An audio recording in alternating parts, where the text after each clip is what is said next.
እሳት አሁን ብናመጣ እንስሳው ያውቃል ያውቀውም? እሳትን ያውቃል ያውቀውም? ያውቃል። እንስሳ ያውቃል እሳትን። ስለዚህ እሳት ባለበት ሳይገባም እናንተ ግን ተነገረን ጀሃነም እንዳለ ግን አላየነው። አኺራ ፊት መሆን አለባት። አኺራ ለማን ነች ሩቅ የምትሆነው? ለማን ነች የምትረቀው? ሙእሚንና ካፍር ይሄ ነው። ኢነሁም የረውነሁ በዒዳ ይላል አላህ። ሩቅ አድርገው ያዩታል የውመል ቂያማ። ወነራሁ አይ ከአላህ ጋር ከአላህ ቀጥሎ እኔ እናንተም አኺራ ቅርብ ነች። አኺራ መቼ ነው የሚጀምረው? ስትሞት ነው። ልብ በል አትታለል። እድሜ ተጠቀለ ነው፣ አታቆመውም። ለዚህ ነው አላህ ወሳሪዑ ኢላ መግፊረቲን ስራ ለምን ለአኺራ ሁል ጊዜ እንደዚህ የምትሰራውን ስራ ያ አላህ በል። ይሄ ከሆነ አላህን ሳቢዝ አሁን ይሄ ላይ ነው። አላህ ይያዛል አይያዝም? አላህ ካንተ ጋር ግንኙነት አለው? ደካማ የነበረው መንገድ ላይ እግሩን እየጎተተ የሚሄድ ምክንያቱም ደሃ ነው። ውስጥ ገንዘብ ኪስ ውስጥ ገንዘብ ስለሌለ ታየዋለህ እንደው ከብዶታል። ወጣቱ ሆኖ ማለት ነው፣ አርጅቶ አይደለም። ይሄ እኮ ነው በሽታው። ገንዘብ ግን ወዲያው ብንሰጠው ምንድነው የሚሆነው? ወዲያው እኮ ነው የሚለወጠው። ወዲያው ፊት እያለ እኮ ነው።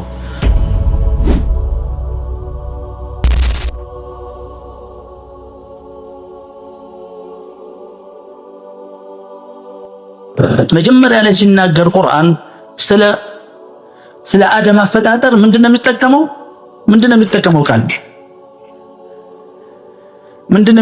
ቃል ሩህ የምትለውን ነው። ኢዛ ሰወይቱሁ አይ ከጭቃ ከቀረስኩት በኋላ ወነፈኽቱ ፊ ሚን ሩሂ ፈቀዑ ለሁ ሳጅዲን መላእክቶች የሰገዱት ሩህ ከገባ በኋላ ነው። ለአንተ ላይ ጭቃው አይደለም። ያንተ ትልቅነት ውስጥ ነው ያለው፣ ውጭ አይደለም። ሁለት ነው፣ አንዱ የሚታይ ነው፣ አንዱ የማይታይ ነው። ጀሰድ የሚታይ ነው ምክንያቱም ከጭቃ ስለሆነ፣ ሩህ ደግሞ ከአላህ ስለሆነች ውስጥ ነች፣ አታያትም።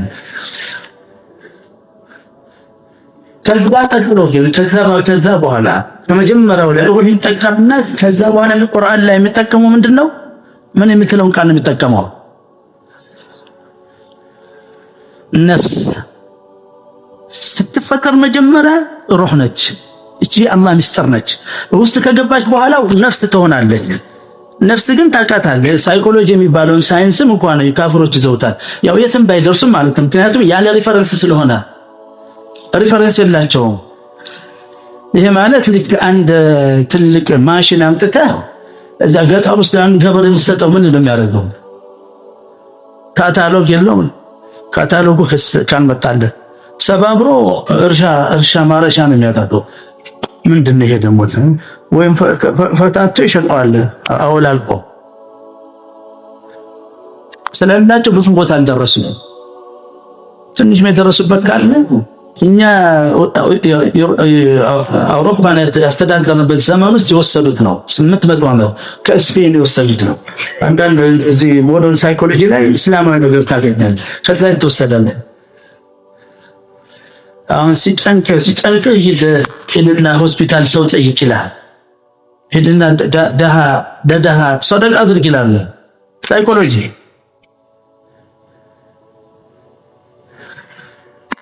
አንተ ነፍስ የምትባላለች። አሁን ይህንን አይዲያውን ካንተረዳ ሁለት ነገር አለ። አንተ ራስህ ከሁለት ነህ። አንዱ የሚታይ ነው፣ አንዱ ምንድነው? የማይታይ ነው። የሚታየው ምንድነው? ይሄን የፈጠረልህ ማን ነው? አላህ ነው አይደል? አንተ ራስህን ፈጥረሃል።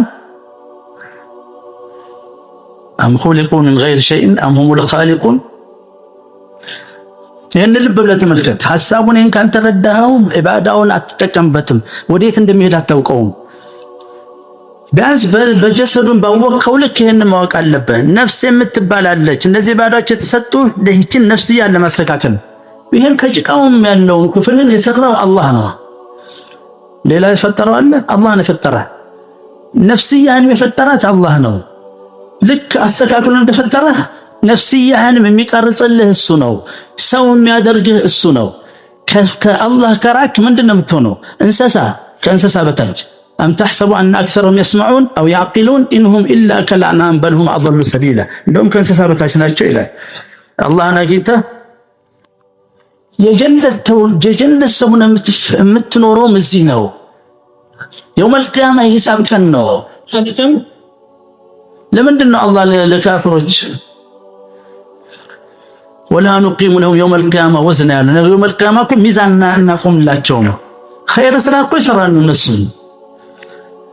ለምንድን ነው ሚዛን የማያደርግላቸው? ምክንያቱም ኸይር ስራ ሲሰሩ ለየውመል ቂያማ ብለው አልሰሩም። ሰርተው አላሁመ ተቀበል ሚና አላሉም፣ አልጠየቁም።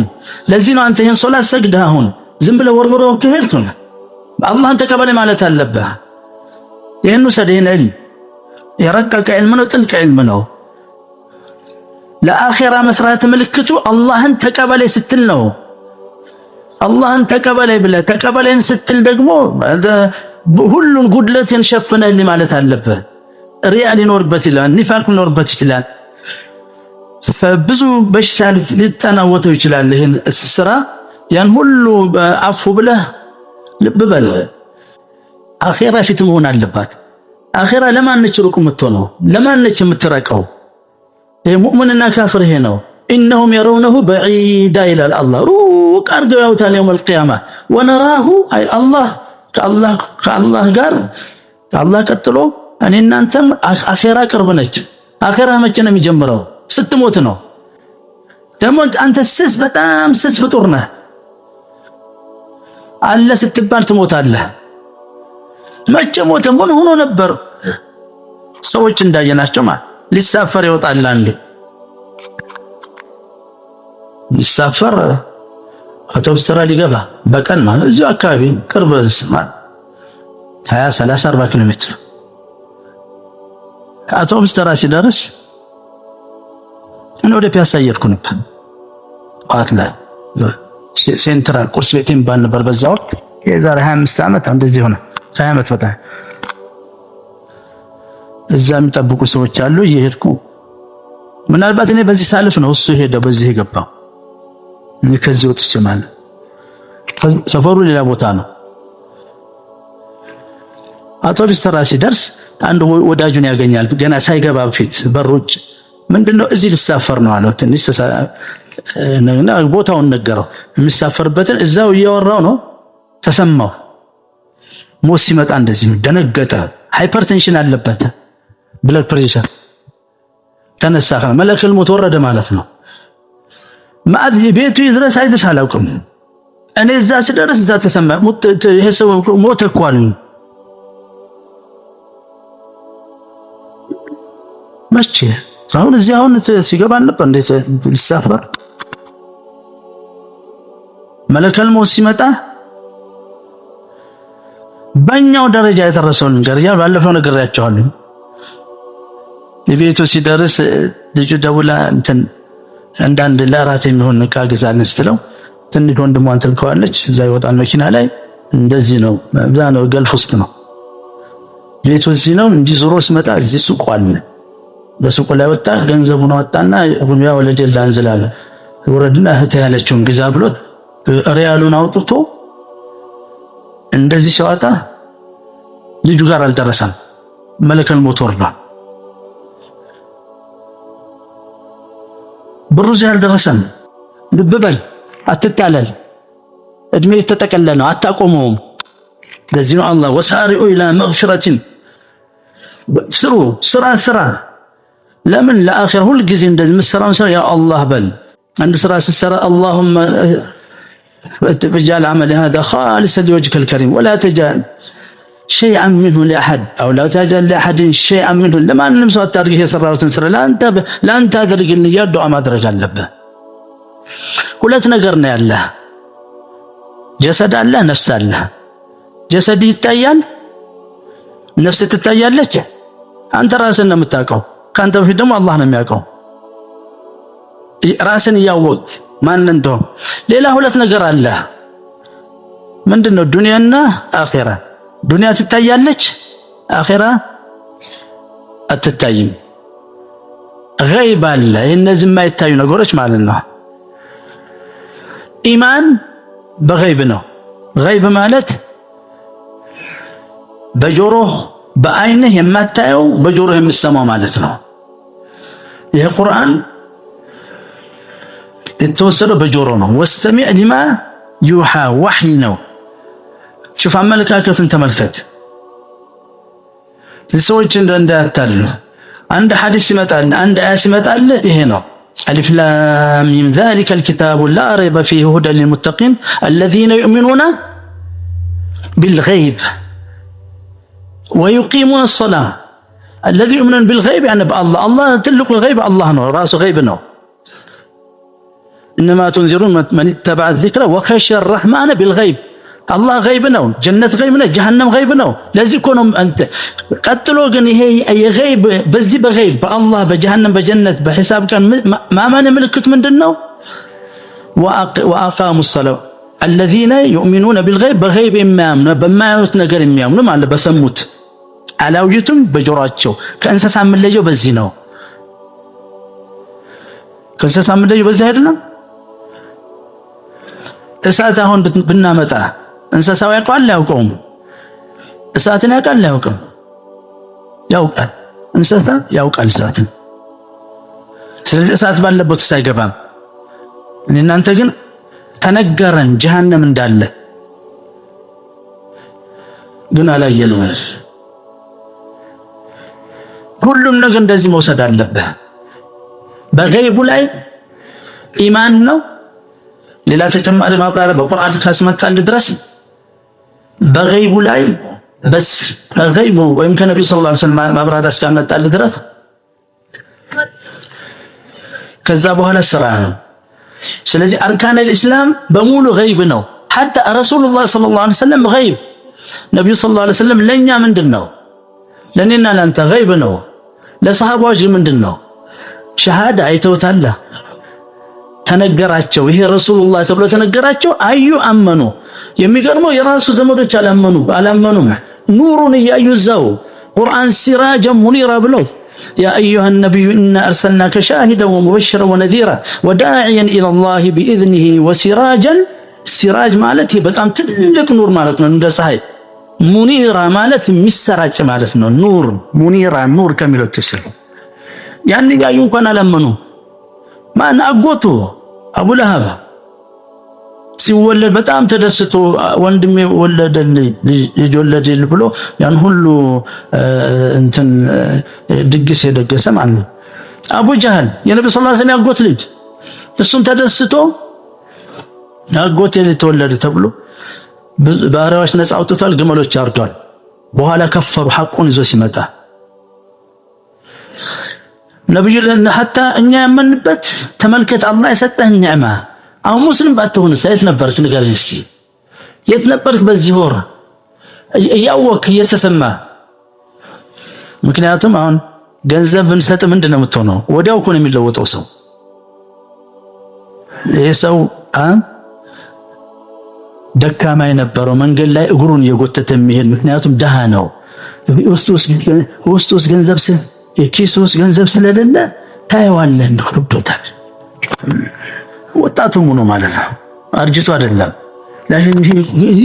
ይሄ እኮ ነው በሽታው። ገንዘብ ግን ወዲያው ብንሰጠው ምንድነው የሚሆነው? ወዲያው እኮ ነው የሚለወጠው። ወዲያው ፊት እያለ እኮ ነው ተጭኖት የነበረው ውሸት መሆኑ ምልክት ነው። ይበራል። ይሄ የሁላችን ባህሪ ነው። በነገራችን ላይ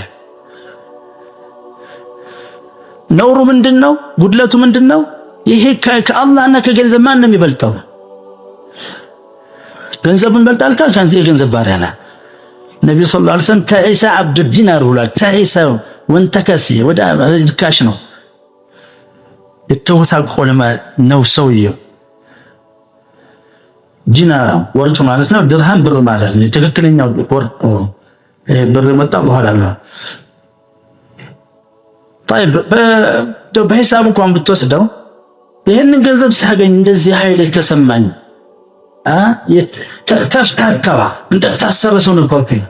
ይሄ ማጣቱ ደህንነቱ አስሮ የነበረ ገንዘቡ አፍታታኝ ገንዘቡ እንድንቀሳቀስ አደረገኝ። ከላስ ይሄ ነጋዴዎች ቦታ አልሄድም ነበር። ምክንያቱም እነሱም ሰው አይመለከቱም፣ ቢዚ ናቸው። ይህንን ገንዘብ በመለቃቀም እየለቃቀሙ ወዲያው ይጨርሳል። ባንክ ቤት ዛሬ ስንታለ ዛሬም ገብቷል እያለ ራሱ የህይወት ሰርክል ውስጥ ገብቶ ዝቁሎ ይዞራል። ደለማ ማለት ነው። ደለማ አይወጣም። ሰርክል ላይ ታል አይወጣም። ወራስ ታች ውስጥ ራዲስ ነው ላርገ ካሁን አይወጣም። ዝም ብሎ መዞር ነው። ለዚህ ራሱን ተናረጉለት የራሱ ፎርሙላ ይሄ ከሆነ አላህን ሳቢዝ አሁን ይሄ ላይ ነው። አላህ ይያዛል አይያዝም? አላህ ካንተ ጋር ግንኙነት አለው? ምንድነው? ምን ይሆነ ነው ያለው ባንተ በህይወት እንደ ግለሰብ? አላህ ጋር ግንኙነት አለ? ገንዘብ ስንሰጥ እንደዚህ ተደሰትክና ሌላ ሰው እንደውም አንዳንድ ጊዜ ጧት አንድ ሰው ይሄ መሞከር እንችላለን። አንተ 10 እንደምራው ተከታ አንዱ ተጎሳቆለ ሰው ማለት ነው 10 ሚሊዮን ብር እንኳን ትንሽ እንደው ማለት ነው ጧት ብንሰጠው ምናልባት 10 ላይ የነ ፊርዓውን ሊስት ይገባል። ፊርዓውን ይሆናል። ጧት ወስዶ 10 ሰው ማናከው ቢዚ ነኝ ይላል። እባክህ ተው ጊዜ አሁን የለም። ወርቅ ውድ ነው። ምንድነው ይሄ? ጊዜ ውድ ነው ይላል። ወርቅ ነው ይላል። ጊዜ ወርቅ ነው። ጊዜ አይተካም። ወርቅ የሚተካ ነገር ነው። ይሄ የወርቅ ባሪያዎች ናቸው የሚሉት። ጊዜ ወርቅ ነው ይላል። ጊዜ ህይወት ነው ራሱ። ጊዜ ማለት አንተ ጊዜ አይደለም። አንተ እያለቀ ይኸው እዚህ ደረስናት ነው። የዛሬ 30 ዓመት እኮ እዚህ ቦታ ላይ ንግግር አደርግ ነበር። ሐሙስና ሰኞ ሼክ አደም ስለሚጾም ረህመቱላህ አለይህ ቤት ይሄዳል። እንዳንድ ደስ ሲለው ቁጭ ይላል። አላህ ይርሐመው ረህመቱላህ አለይህ አመተ ዋሳ